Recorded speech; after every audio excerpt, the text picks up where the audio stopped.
The doors of the neonatal intensive care unit at Swedish American Hospital had seen their share of heartbreak and hope, but nothing could prepare veteran nurse Jenny Joseph for what walked through them that chilly February evening.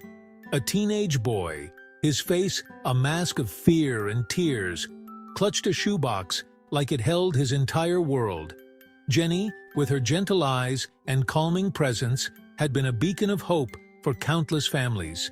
She believed every life, no matter how small or fragile, deserved a fighting chance. As the young man approached, his desperation palpable, Jenny felt a knot of worry forming in her stomach.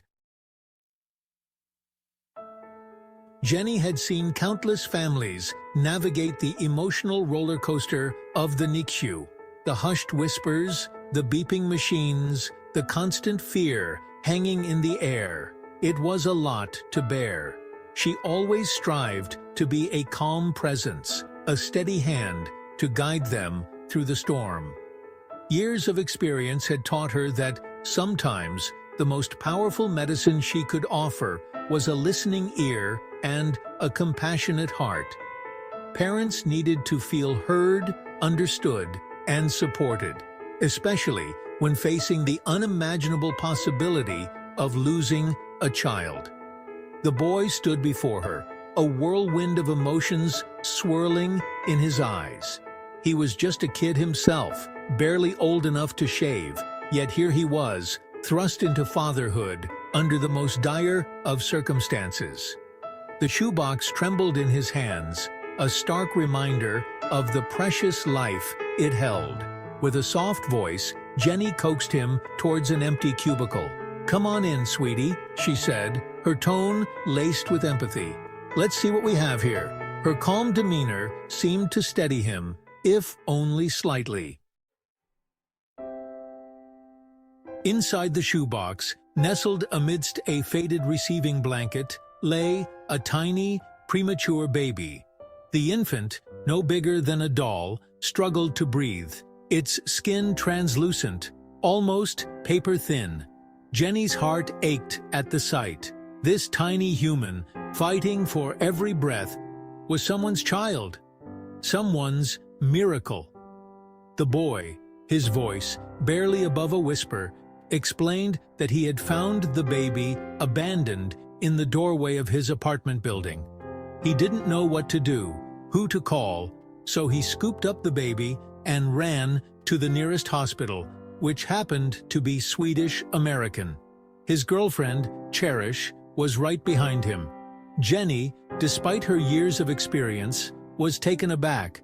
She had seen preemies before, but never one so young, so fragile, abandoned in such a way. This was a life hanging by a thread, a stark reminder of the fragility of life and the desperate need for human connection. Gently, she lifted the baby and began assessing its condition. The baby was alarmingly small, likely born several weeks premature. It needed immediate medical attention. Cherish, her face pale with worry, arrived moments later. She was just 16, a year younger than her boyfriend, and the weight of the situation pressed down on her young shoulders. Yet, as she peered into the incubator where Jenny had placed the baby, a flicker of maternal instinct ignited in her eyes. Jenny, sensing their fear and uncertainty, became their anchor. She explained the baby's condition, the challenges ahead, and the long road to recovery. She answered their questions patiently, her voice a soothing balm in the sterile environment. Most importantly, she gave them space to process, to grapple with the enormity of the situation. "What happens now?" Cherish whispered, her voice trembling. The reality of the situation, the weight of the unknown future, was starting to dawn on her.